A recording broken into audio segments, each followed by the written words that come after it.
जी साथियों, बहुत बहुत शुक्रिया आप लोग आज यहाँ पर इस प्रेस वार्ता में आए हैं। सबसे पहले आज एनएसयूआई का 53वां स्थापना दिवस है, तो मैं सभी नौजवान साथियों को जो एनएसयूआई में काम कर रहे हैं या करते रहे हैं, उन सभी लोगों को, संगठन के सभी पदाधिकारियों को बहुत बहुत शुभकामनाएं देना चाहता हूं आज उनके स्थापना दिवस पर। दोस्तों, आप सब जानते हैं 2013 दिसंबर में कांग्रेस पार्टी की सरकार थी और हम चुनाव हार गए थे। उसके पश्चात कांग्रेस अध्यक्षा ने, राहुल जी ने, कांग्रेस पार्टी ने मुझको कांग्रेस पार्टी का अध्यक्ष बनाया था और अध्यक्ष बनने के बाद पूरे 5 साल का कार्यकाल मेरा रहा। इस कार्यकाल में सरकार वसुंधरा जी की थी और 163 के बहुमत के साथ एक मजबूत सरकार राजस्थान में बनी थी। उस सरकार का लगातार हम लोगों ने विरोध किया नीतियों के आधार पर, लेकिन सबसे प्रमुख प्रहार जो उसकी सरकार की विश्वसनीयता पर रहा वो वसुंधरा जी की सरकार में हुए भ्रष्टाचार पर था। हम लोगों ने लगातार एक जिम्मेदार विपक्ष की भूमिका निभाई और जो जो भ्रष्टाचार के प्रकरण सामने आए उसको हमने उजागर किया, जनता तक लेकर गए और मुझे लगा कि हमारी बात को कांग्रेस के कार्यकर्ताओं की, हम नेताओं की जो आवाज थी, जो बात थी, जो तथ्य थे, जो प्रमाण थे, उनको जनता ने स्वीकार किया। यही कारण था कि 5 साल की सरकार के बाद जब चुनाव हुए तो जनता ने हमारे बातों पर विश्वास किया और 163 से वो 70-71 पर आकर रुक गए थे। इस पूरे कार्यकाल में जो आरोप लगे वसुंधरा जी की सरकार पर, वो आरोप हम सब लोगों ने मिलकर लगाए, कांग्रेस पार्टी के नेताओं ने, मैंने अध्यक्ष के नाते और तमाम सभी नेताओं ने। और हमने ये जनता से वादा किया था कि भाजपा के और वसुंधरा जी के कार्यकाल में जो जो करप्शन के इश्यूज सामने आए हैं उसका हम प्रभावशाली तरीके से, निष्पक्ष तरीके से जांच करवाएंगे और दोषियों को सजा देंगे। मैंने कभी भी प्रतिशोध की भावना के साथ या द्वेषपूर्ण भावना के साथ कार्रवाई करने पर ना कभी मैं पहले सहमत था, ना आज सहमत हूं। लेकिन ये बात भी सच है कि विपक्ष में रहते हुए हमारी जो विश्वसनीयता थी वो तभी कायम रह सकती है जब हम अपनी बात पर खरा उतरें। इसको लेकर मैं बहुत चिंतित था और आज से लगभग सवा साल पहले मैंने मुख्यमंत्री अशोक गहलोत जी को चिट्ठी लिखी। उनको मैंने कहा, वो चिट्ठी मेरे साथ है, मेरे सामने है, मैंने बड़े विस्तार से पूरे घटनाक्रम का विवरण उसमें रखा और मैंने कहा कि हमारी सरकार को बने अब लगभग 3.5 साल हो गए। उस समय अब समय आ गया कि हम लोग अपने वादों पर खरा उतरें। जो आरोप हमने लगाए थे, गहलोत जी ने लगाए, मैंने लगाए, भूमाफिया के, शराब माफिया के, खनन माफिया के, 9TP को लेकर, ललित मोदी को लेकर, खान माफिया को लेकर, खान का बड़ा घोटाला हुआ था, वो सारे पब्लिक डोमेन में हैं। मैंने उनसे आग्रह किया था कि 1.5 साल बचा है चुनाव में और हम लोगों को, कांग्रेस जनों को ये दिखाना पड़ेगा कि हमारी कथनी और करनी में फर्क नहीं है। मैंने तमाम जो हमारे स्टेटमेंट्स थे, जो हमने प्रतिक्रियाएं दी थी, जनसभाओं में, प्रेस वार्ता में जो आरोप लगाए थे, वो सब उनको मैंने दिए और उसकी कॉपी मैंने AICC में तमाम लीडरशिप्स को दी कि हम चाहते थे संज्ञान इसका लिया जाए। ये पहली चिट्ठी मैंने लिखी थी 28 मार्च 2022 को। उसका मुझे जवाब नहीं मिला, तो फिर मैंने 2 नवंबर 2022 को एक और चिट्ठी लिखी। उसमें इनको बड़ा विनम्रता से आग्रह किया कि मैंने आपको पहले लिखा था, ये प्रकरण हुए, ये आरोप आपने लगाए, मैंने लगाए, पूरी कांग्रेस पार्टी ने लगाए और जनता ने हमारी बातों को विश्वास किया। तभी तो हम लोग जहां सिर्फ 21 सीटों पर रह गए थे 2018 के चुनाव में, 2013 के चुनाव में 21 से लेकर हम 100 तक पहुंचे, तो हमारी बात पर लोगों ने विश्वास किया था। चिट्ठी लिखी मैंने 2 नवंबर 2022 को, उसका भी जवाब मुझे मिला नहीं। और हम चाहते हैं कि जब जनता के बीच जब सिर्फ 6 महीने का, 7 महीने का समय बचा है, तो हम लोग पब्लिक में जाएं, उससे पहले हम लोग कुछ कार्रवाई करें। आप जानते हैं कि भारत सरकार ईडी, सीबीआई, इनकम टैक्स तमाम एजेंसीज का दुरुपयोग कर रहा है और ये पूरा देश जानता है, इस बात को संपूर्ण विपक्ष बोलता है, हम लोग भी बोलते हैं कि एजेंसीज का दुरुपयोग किया जा रहा है भारत में। और 95% जो छापे, नोटिस, कार्रवाई हो रही है ईडी के माध्यम से वो विपक्षी नेताओं के ऊपर हो रही है। इसको लेकर विपक्ष की तमाम पार्टियां न्यायालय तक भी गई हैं। तो एक तरफ तो केंद्र सरकार एजेंसीज का दुरुपयोग कर कर जो कांग्रेस की लीडरशिप है उनको टारगेट कर रही है। अब फर्जी केस बनाए जा रहे हैं, चाहे वो नेशनल हेराल्ड का केस है, चाहे वो यंग इंडियंस का केस है, और मुकदमों में, केसों पे सुनवाई हो रही है, पेशी लग रही है, समन्स आ रहे हैं, नोटिस आ रहे हैं। एक तरफ तो वो ऐसा काम कर रहे हैं और राजस्थान सरकार जो हमारी अपनी सरकार है, यहाँ पर जो हमारे एजेंसी संसाधन हैं उनका हम ना तो सदुपयोग करें ना उपयोग कर रहे हैं। तो ये बड़ा विचित्र मामला था, इसको लेकर बहुत मैं चिंतित था। मैंने ये प्रकरण साल भर से ज्यादा हो गया, तो आज मैं चाहता हूं कि ये बात पब्लिक डोमेन में जाए, क्योंकि कांग्रेस कार्यकर्ताओं को लगना नहीं चाहिए, पब्लिक को लगना नहीं चाहिए कि हम लोग कहते कुछ है करते कुछ है।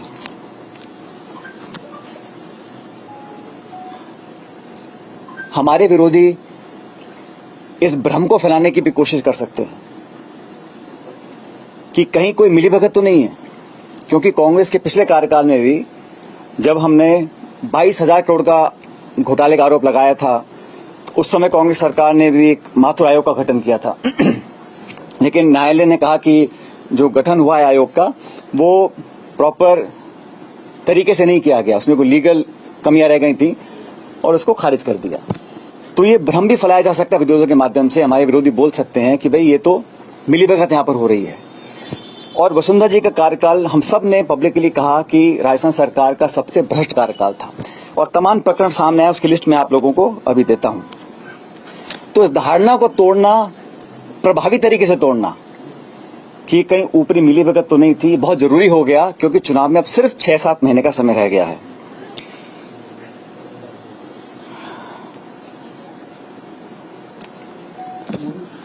अभी चिट्ठियां मैंने लिखी हैं, इसका जवाब हमें मिला नहीं। और जैसा कि आप जानते हैं कि जब ये खान घोटाला हुआ था, 45,000 करोड़ रुपए का आरोप हमने लगाया था सरकार के ऊपर, और हमने मांग की थी कि इस घोटाले की जांच सीबीआई से की जाए। 4.5 साल बाद भी इस जांच को सीबीआई को नहीं दिया गया। और ललित मोदी कांड हुआ था, उस समय हम सब लोग, माननीय अशोक गहलोत जी, मैं, हम सब नेता जो कांग्रेस पार्टी के थे, हम गवर्नर के पास गए, राष्ट्रपति के पास गए, ज्ञापन दिया, सीएजी के पास गए, सीबीसी के पास गए और तमाम एजेंसीज को कहा इसकी जांच की जाए। तो आज जब 4.5 साल पूरे हो गए सरकार के, कांग्रेस सरकार के, तो भ्रष्टाचार, करप्शन के ऊपर जो हमारी एक नो टॉलरेंस पॉलिसी है करप्शन को लेकर, उसको और पुख्ता करने के लिए हम चाहते थे एक विस्तारित, पारदर्शी और प्रभावी कार्रवाई करी जानी चाहिए। अभी तक वो कार्रवाई करी नहीं गई है। और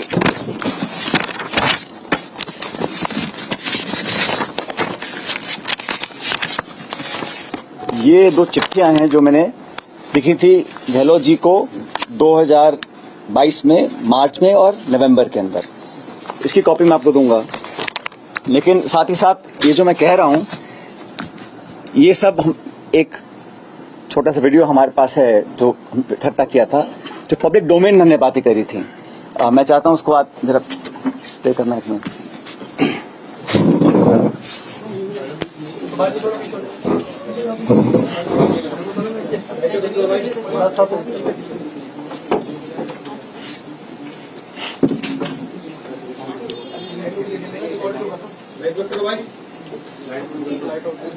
मुझे छिपा जा रहा है, इसका मतलब ये होगा कि अमित शाह जो उनके अध्यक्ष है, वसुंधरा जी, उनको सही पिक्चर नहीं दे रही है। एक तरफ तो लोकपाल को भेज रही है फैसल अली खानों के आवेदन को रद्द करके, और फिर भी इनको करने नहीं दिख रहा है अमित शाह साहब को। और दूसरा जो 2.5 करोड़ में पकड़े गए हैं, उनके लोग जेल में बैठे हुए हैं, फिर भी नहीं दिख रहा वो करप्शन। मॉरिशस से पैसा आया है, ईडी जांच शुरू कर रहा है, फिर भी वो करप्शन नहीं दिख रहा है, उसका क्या कहना है? उसका मानना है कि वो क्योंकि बीजेपी अध्यक्ष हैं तो उनको कुछ तो बोलना ही, इसलिए बोले। और करप्शन से पार हो गए राजस्थान में। मुख्यमंत्री का परमिशन पूरा रहा लोगों को, गलत लोगों को। IAS तक के अरेस्ट हुए, उनको बचा लिया गया, जमानत पे करवा ली गई, केस को दे दिया गया, लोकपाल को ट्रांसफर कर दिया गया, CBI को नहीं दिया गया। जल्दी आएगा। बद्रीनाथ खान घोटाले पे आरोप लगाए थे भाजपा सरकार से। बद्रीनाथ खान घोटाले पे हजारों करोड़ के आरोप आगे लगा रहे हैं और केंद्र से जो ओपीसी आ रहे हैं प्रेस वार्ता में मोदी लगा रहे हैं। आपने इसी तरह सर दलित गेट 90 या 90B इनसे आरोप लगाए थे, लेकिन कुछ आउटपुट तो निकला नहीं। इनसे कुछ आउटपुट निकलेगा आपकी सरकार आने पर या इसी तरह रहेगा? बजरी के अवैध जो कथन हो रहा है उसमें पूरी तरह वसुंधरा गवर्नमेंट वसुंधरा इन्वॉल्व है, पूरी तरह। जिस प्रकार से जैसे शासन आई है तब से बजरी माफियाओं के सांठगांठ करके जो खेल खेला गया है, आम जनता समझ नहीं पा रही है। मीडिया समझता है तो उनकी परवाह नहीं की जा रही है, विपक्ष बोलता है तो उनको कोई चिंता नहीं है, और करोड़ों रुपए का लेन देन प्रतिमाह हो रहा है, प्रतिमाह। कल मैं आ रहा था हिंडोली से, तो टोंक जिले में एंटर करते मुझे एक नौजवान मिला। वो कह रहा कि बद्री के ट्रकों ने यहाँ पर जाम कर दिया, तो मैंने शिकायत की जाके थाने के अंदर। तो उनकी बातें छोड़ो, मुझे दिन भर बैठा दे थाने के अंदर, मेरी रिपोर्ट दर्ज नहीं करती।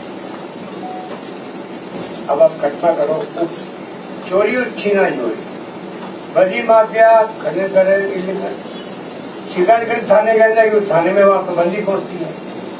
मैंने टॉक आगे टेलीफोन किया कलेक्टर साहब को, कृपा करके देखो क्या मामला है।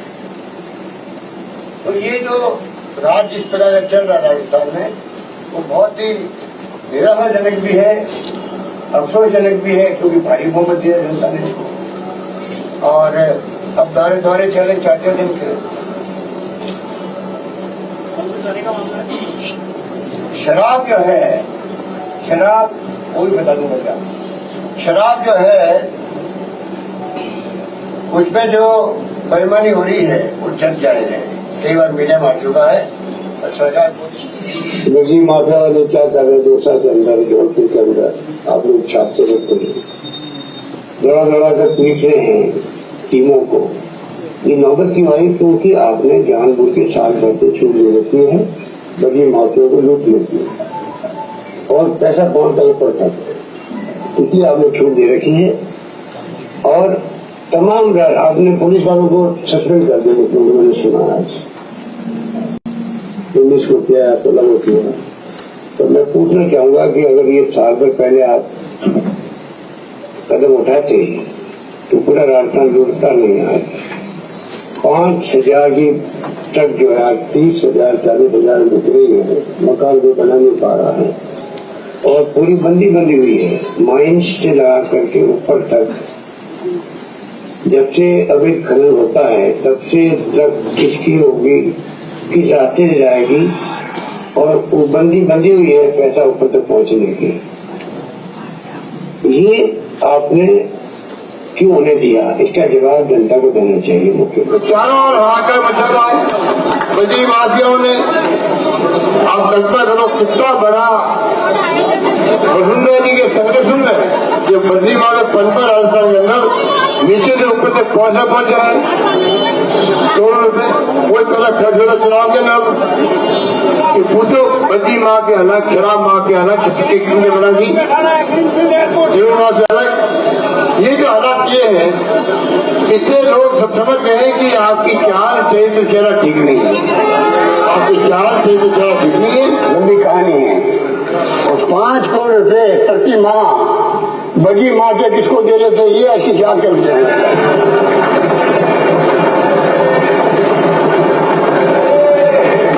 प्रतिवर्ष नहीं, प्रति माह 5 करोड़ रुपए कहाँ जा रहे थे, ये बताइए मुझे। आप हमसे पूछते हो कि बद्री आबकारी के अंदर तो जिस प्रकार लूट मची सरकार ने, उन्होंने रिकॉर्ड बनाया। ये बीजेपी सरकार पहली सरकार है जिसने जनता को लूटना स्वीकार करवाया करप्शन के माध्यम से। जनता की जेब से पैसा निकालो, शराब की कीमतें बढ़ा दी गई अनऑफिशियली, और पर दुकान 25,000 रुपए वसूल किए गए पूरे राजस्थान से। लाखों करोड़ रुपए इकट्ठे हुए इनके, वो पैसे कहाँ गए ये पता नहीं। मशीनी को करप्ट कर दिया लोगों ने। खुद के स्वार्थ में पैसा ऊपर तक पहुंचता था। खुद के स्वार्थ में शराब की जो रेट होती, फिक्स रेट होती है MSP की, MRP, उसको बदल करके आपने छूट दे दी कि आप जनता को लूटो। और नाम इन्होंने किए थे, उसको ठीक करने में लगे हुए। बजरी के अंदर भी यही मामला है। अवैध खनन करो, 5,000 की ट्रक है वो 30,000 बेचो, 40,000 बेचो, कुछ भी करो, पैसा ऊपर तक पहुंचना चाहिए। 55 करोड़ रुपया प्रति माह पहुंचे ऊपर, ये स्थिति बनी थी। और पूरा सिस्टम जो था, पुलिस का, माइनिंग का, ट्रांसपोर्ट कंपनियों का, वो पूरे सिस्टम को बर्बाद कर दिया, पूरे सबको करप्ट कर दिया। ऐसी हरकतें मैंने कभी देखी नहीं आज तक। आग लगी हुई दिल के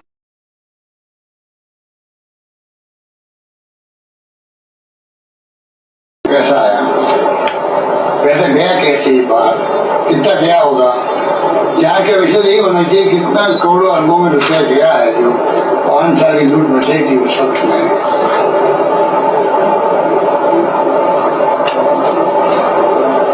और मैंने कहा ना कि इनमें सास है तो जो इनके खिलाफ केस चल रहे हैं, कोर्टों के अंदर भी है, उनकी जांच करवा, पुलिस इनकी है, तो ये यहाँ जांच हो नहीं सकती मुख्यमंत्री के खिलाफ में या मुख्यमंत्री के सहयोगियों के खिलाफ में, जिनकी बेटी है या कारपेट वाला मामला।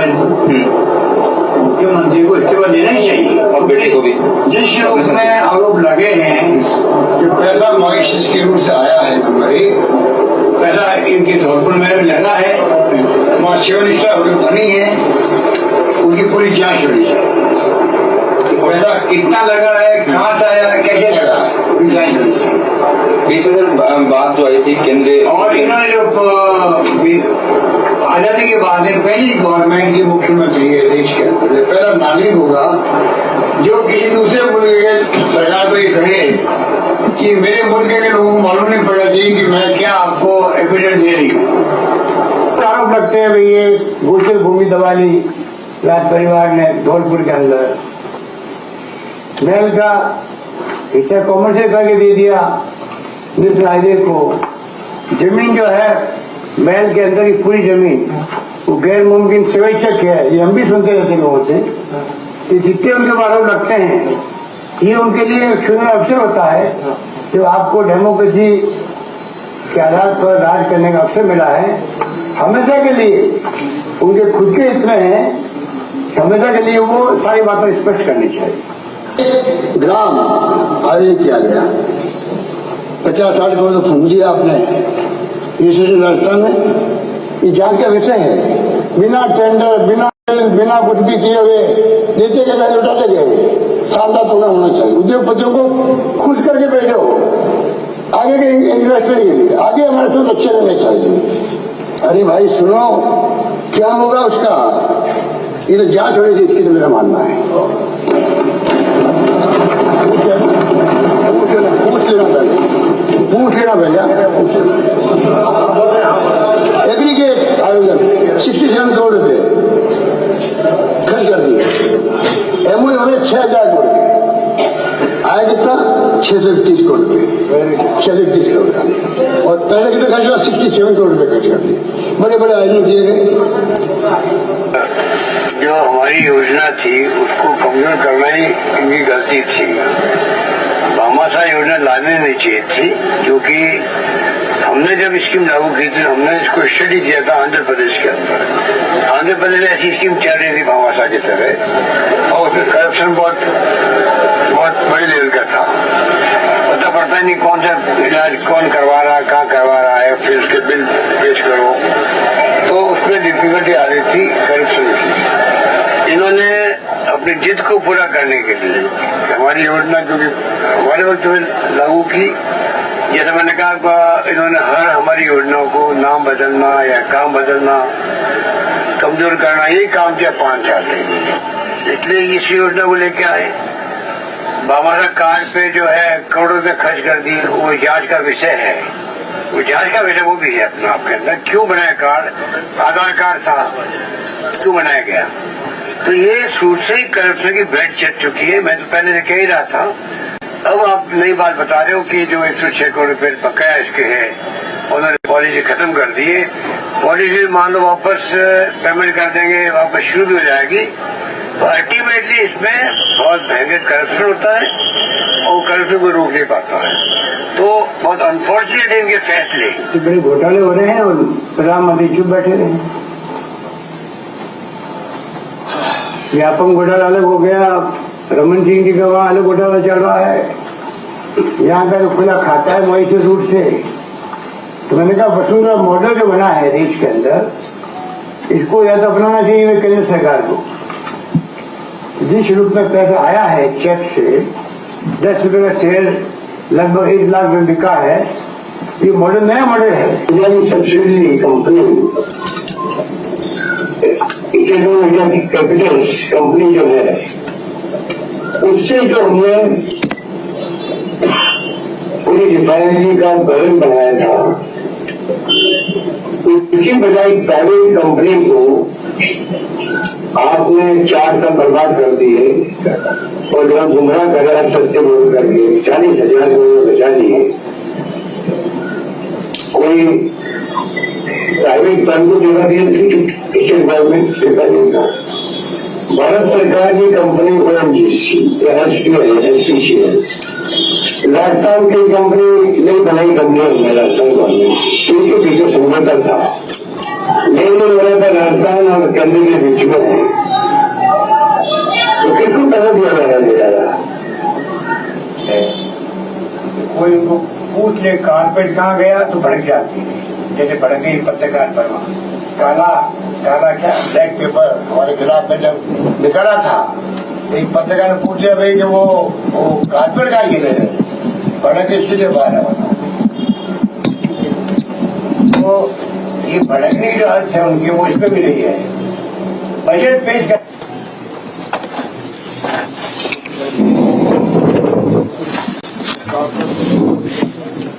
अब साथियों, ये जो करप्शन को लेकर गहलोत साहब ने जो बातें बोली हैं, इससे कहीं ज्यादा मैंने भी बोली थी और हमने मिलकर बोली थी। और मैं समझता हूं समय आ गया कि इस पर हम अपनी स्थिति स्पष्ट करें। और जैसे मैंने पहले कहा, हमारे विरोधी कई बार आरोप लगा सकते हैं कि क्या कोई मिलीभगत है या क्या मसला है कि हम बार बार सरकार बनाने के बावजूद भी, क्योंकि करप्शन ऐसा इशू है जो पब्लिक को छूता है।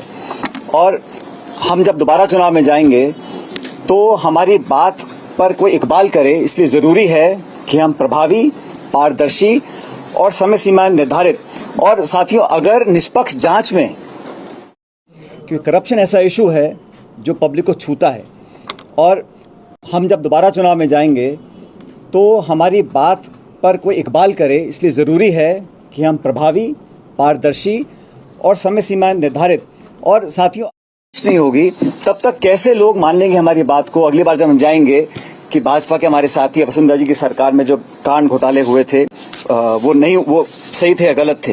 इसलिए मैंने तो चिट्ठियां लिखी और आज साल भर से ज्यादा हो गया। आज का प्रकरण नहीं है, क्योंकि मैं इस बात को लेकर बहुत लंबे समय से चिंतित था। तफ्तीश नहीं होगी तब तक कैसे लोग मान लेंगे हमारी बात को। अगली बार जब हम जाएंगे कि भाजपा के हमारे साथी वसुंधरा जी की सरकार में जो कांड घोटाले हुए थे वो सही थे या गलत थे। इसलिए मैंने तो चिट्ठियां लिखी और आज साल भर से ज्यादा हो गया। जब हम विपक्ष में थे तब तथ्य हमारे पास आ रहे थे, तो मैं नहीं मानता हूं कि सरकार में आने के बाद हमारे पास वो संकल्प शक्ति नहीं होगी कि हम उन तथ्यों को उजागर कर सकें। और ये जांच का विषय मैंने नहीं कहा, तो कई बार आपने देखा मुख्यमंत्री जी ने बोला है, कई बार सदन में बोला है, सदन के बाहर बोला है, तो इसलिए मैं समझता हूं बहुत जरूरी है। लेकिन दुर्भाग्यवश अभी तक इस पर कार्रवाई हुई नहीं है। 6-7 महीने में आचार संहिता लग जाएगी। इसलिए मैं ये आपके बीच साझा करना चाहता था। और साथियों, कई बार आप मुझसे सवाल पूछते हो और मैं जवाब देता हूं कि मैंने कांग्रेस लीडरशिप को राजस्थान के संदर्भ में कई सुझाव दिए हैं। मैंने कहा ना आप लोग कई बार, उनमें से एक सुझाव ये भी था, एक सुझाव ये भी था कि पार्टी की साख बचाए रखने के लिए पार्टी के नेताओं द्वारा दिए गए आश्वासन और भाषण ऐसे ना लगे कि हम सिर्फ चुनावी रोटी सेकने के लिए झूठे मूठे आरोप लगाते हैं और सत्ता में आने के बाद हम सब भूल जाते हैं। तो ये सुझाव भी मैंने लीडरशिप को दिया था, लेकिन अभी तक इस पर कार्रवाई हुई नहीं है, ये हम सब जानते हैं। इसी को देखते हुए, क्योंकि 11 अप्रैल को महान समाज सुधारक लगभग 200 साल पहले जन्मे ज्योतिबा फूले जी की जयंती है, इसलिए मैं 11 अप्रैल को राजस्थान में शहीद स्मारक के ऊपर एक दिन का अनशन करूंगा, इस बात को दोबारा रखने के लिए कि करप्शन को लेकर हमारी सरकार जो कहती है हम कर दिखाएंगे। और एक दिन का अनशन 11 अप्रैल को मैं रखूंगा शहीद स्मारक पर। इस बारे में मैंने जिला प्रशासन को सूचित कर दिया है। अनशन करप्शन के खिलाफ कार्रवाई करने को रखा जाएगा। अब तक जो हम नहीं कर सके 4.25 साल में, उसको करने के लिए, ताकि मैं फिर कहना चाहता हूं, जनता जनार्दन है और हर पार्टी को अपनी बात पर विश्वास कायम कराने के लिए प्रमाण देना जरूरी है। तो इसलिए अपनी बात को लेकर मैं शहीद स्मारक पर 11 अप्रैल को ज्योतिबा फूले जी की जयंती है, उस दिन एक दिन का अनशन रखूंगा। क्या ये माना जाए लेकिन कोई कार्रवाई नहीं कर रही है, क्या ये माना जाए आलाकमान और सीएम की भी मिली भगत है कहीं ना कहीं? मैंने तो कहा सरकार हमारी है, 4.25 साल हो गए हैं, मैंने बार बार चिट्ठियां लिखी हैं, प्रमाण दिए हैं, और जो आपको आज देखने को मिला है ये सब मैंने बनाकर भेजा है। जो प्रेस में कटिंग्स आई हैं, जो मीडिया में हमने कहा है, पब्लिक मीटिंग्स में कहा है। और जब दोबारा हम जाएंगे चुनाव में और भाजपा पे आरोप लगाएंगे तो जनता पे विश्वास क्यों करेगी?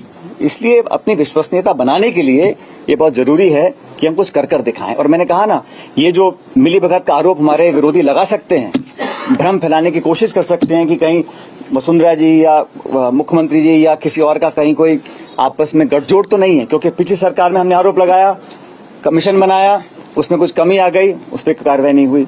दोबारा सरकार में बीजेपी आई, हमने और बड़े आरोप लगाए, हम राष्ट्रपति के पास गए, गवर्नर के पास गए, ज्ञापन दिया, लोगों को आश्वासित किया। 4.25 साल हो गए और हमने कोई कार्रवाई नहीं करी है, कम से कम मेरी जानकारी में तो नहीं है।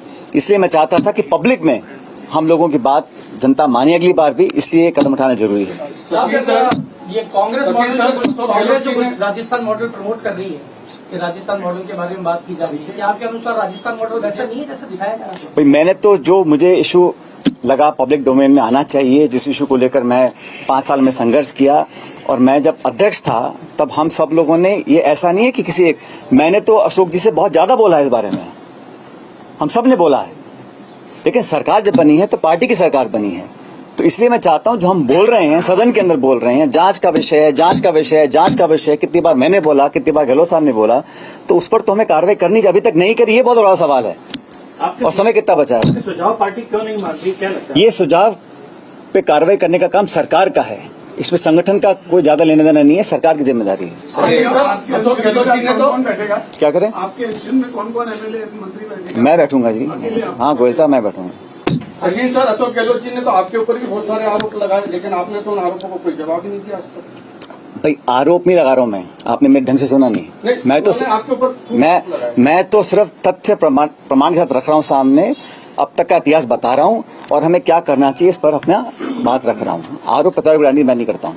मेरा ये सवाल था कि आपने वसुंधरा राजे के बंगले के ऊपर भी कहा था कि उनको छोड़ना चाहिए, लेकिन आप 3 साल से उप मुख्यमंत्री नहीं है, आपकी नैतिकता आपको नहीं कहती है बंगला? सरकार अपने विवेक से बंगले आवंटित करती है, जिसको करना है करे, नहीं करना ना करे, जो सरकार का आदेश होगा हम सब मानेंगे उसको। सचिन जी, आपको नहीं लगता आपने कई चिट्ठियां लिख दी, तो मंशा तो जाहिर है सरकार की कि वो आपकी चिट्ठियों को बहुत ज्यादा गंभीरता से नहीं ले रही, ऐसे में आपका अनशन, आपको लगता है कोई और रास्ता? भाई, उम्मीद पे दुनिया कायम है, क्यों नहीं करेंगे? हो सकता है कुछ मजबूरियां रही हों, लेकिन अब मैं अनशन कर रहा हूं क्योंकि मैं चाहता हूं कि हमारी सरकार इस पर कार्रवाई करे।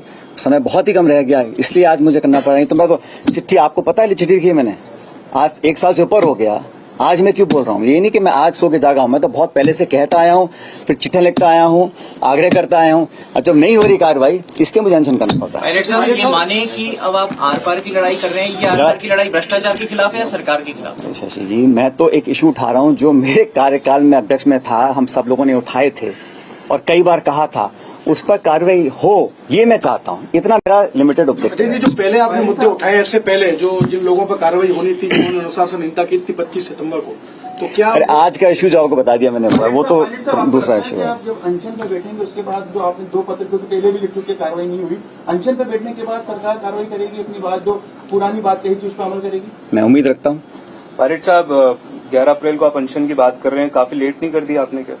भाई मैंने कहा ना आपको, मैंने बहुत चिट्ठियां लिखी, मुझे उम्मीद थी कुछ कार्रवाई होगी, लेकिन अब जब लग रहा है कि समय बहुत ही कम रह गया, तो मैं बैठूंगा, दर्शन करूंगा, लोगों के सामने बात रखेंगे। और मेरा इस पे किसी पे छीटाकशी करने का मकसद नहीं है, मैं तो सिर्फ सैद्धांतिक मुद्दों की बात रख रहा हूं और मैं चाहता हूं इस पर हम नैतिकता अपनी बनाए रखें, उस पर कार्रवाई करें। सचिन जी, बड़ी शिद्दत से हनुमान बेनीवाल आपको याद कर भाई ऐसा है यार बोल, जवाब तो देने दो।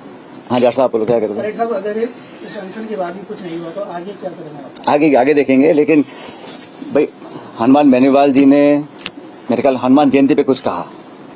अब भाई हर नेता को, हर पार्टी को अपनी बात रखने का अधिकार है, मैं क्या कह सकता हूँ? क्या ये माना जाए हनुमान बेनीवाल ने हनुमान जयंती पे कुछ कहा तो इसीलिए आप भ्रष्टाचार के मामलों की जांच के लिए खुली जयंती पर अनशन कर रहे हैं? वो एक बहुत ऐसा है, वो देश महाराष्ट्र में पैदा हुए, लेकिन पूरे संपूर्ण समाज और देश के लिए एक समाज सुधारक थे।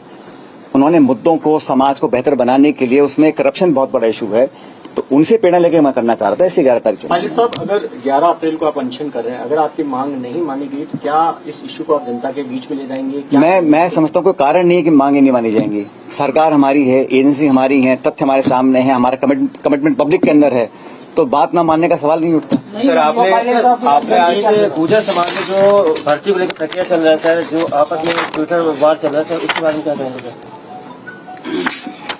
ये इशू पे मैं आपको याद किया था, इसके संदर्भ में कोई सवाल आप पूछ सकते हैं। आपने खूब सारे घोटालों का जिक्र किया, लेकिन संजीवनी घोटाले का जिक्र नहीं किया, लेकिन मुख्यमंत्री सबसे ज्यादा सीरियस उसी घोटाले। उस पर तो कार्रवाई कर रहे हैं ना, अच्छी बात है। किसी भी करप्शन को उजागर अगर वो होता है, उस पर कार्रवाई हो, तफ्तीश हो, पुलिस केस बने, इंक्वायरी हो, FIR हो, उसमें अच्छी बात है, तो सच्चाई सामने आनी चाहिए, उस पर करें, बहुत अच्छा कर रहे हैं। लेकिन जिन पे नहीं कर रहे हैं उस पर भी करना चाहिए, मैं कहना चाहता हूँ। साहब, संजीवनी घोटाले में सरकार प्रोएक्टिव होकर काम कर रही है, SOG के माध्यम से पहले आरोपियों को बुलाया जा रहा है, केस दर्ज कराया जा रहा है। क्या आपको लगता है इस वाले मामले में भी सरकार प्रोएक्टिव होकर काम करे, अपनी तरफ से केस दर्ज करे? युवराज जी, ये तो मैं कह रहा हूँ कि सब पे कार्रवाई करनी चाहिए। करप्शन कोई भी करे, कितना बड़ा नेता हो, पद, विचारधारा, दल, पार्टी, ये साड़े नहीं आना चाहिए। और हम जब बातें जानते हैं, पब्लिक डोमेन में हम कह चुके हैं, फिर हम ना कार्रवाई करें, तब पीड़ा होती है। इसलिए मैंने चिट्ठियां लिखी हैं बहुत सारी। ऐसा नहीं कि मैं एकदम से सो के उठा और मैंने कहा कि आज ऐसा करना चाहिए। मैंने बहुत आग्रह किए हैं, चिट्ठियां लिखी हैं, प्रमाण दिए हैं, सब कहा है करने के लिए, नहीं हुआ किसी कारणवश। इसलिए आज मैंने फैसला लिया है कि मैं 11 अप्रैल को अनशन करूंगा।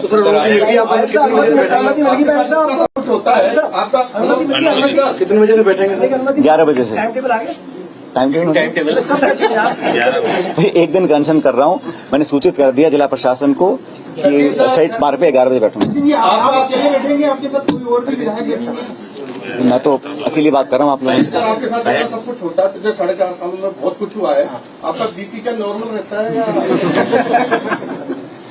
मेरा बिल्कुल नॉर्मल रहता है। हाँ, पायलट साहब, आपने बात कही कि आपने ना केवल चिट्ठियां लिखी है मुख्यमंत्री अशोक गहलोत को, पर जो प्लान आपने आला कमान के साथ डिस्कस किया था राजस्थान में कैसे सरकार वापस आए, उसमें भी आपने बात, मैंने एक तो खुलासा कर दिया, आपने बात कही थी। तो क्या आला कमान की भूमिका पर भी आप सवाल? बात जी, मैंने आप मुझसे बार बार पूछते हैं, तो मैंने कहा कि कांग्रेस लीडरशिप को जो मैंने सुझाव दिए हैं प्रदेश के संदर्भ में, देखो अगर परिपाटी तोड़नी है तो कहीं ना कहीं ये भ्रम तोड़ना पड़ेगा कि यहाँ कहीं किसी की मिलीभगत भी है, क्योंकि 30 साल तक लगातार भाजपा कांग्रेस हो रहा है। और हम सब बोलते हैं कि सरकार लाना जरूरी है इस बार, तभी लोकसभा चुनाव में हम लोग चुनौती दे पाएंगे एनडीए को। और ये राज्य बहुत महत्वपूर्ण है हमारे लिए, छत्तीसगढ़, मध्य प्रदेश, राजस्थान। तो यहाँ पर इस स्टेट को लेकर जो सुझाव मैंने दिए थे, उनमें से एक सुझाव ये भी है, ये कहना चाह रहा हूँ आपको। बैठ रहे हैं, आपने गलत को बता दिया, अब पता पड़ गया होगा। अनशन पेपर लीक पर भी हुआ और आंदोलन वीरांगनाओं का भी हुआ, लेकिन उनको बड़ी बड़ी घोषणाओं से ढक दिया गया। क्या आप मानते हैं कि आपका अनशन कारगर साबित होगा या उससे भी ढक दिया? भाई उम्मीद तो दुनिया कायम है, करता हूँ। पायलट साहब, चलिए आइए। कल की जो घटनाक्रम थी, तैयारी कर रही है। कल मशाल जुलूस में जो घटनाक्रम हुआ, बताया जा रहा है कि धक्का मुक्की और जो भी हुआ सब आपके पार्टी के ही विरोधियों ने आपके साथ कुछ गलत हैपनिंग, कुछ हैपनिंग हुई। जाखोरा के साइया मार सके न कोई।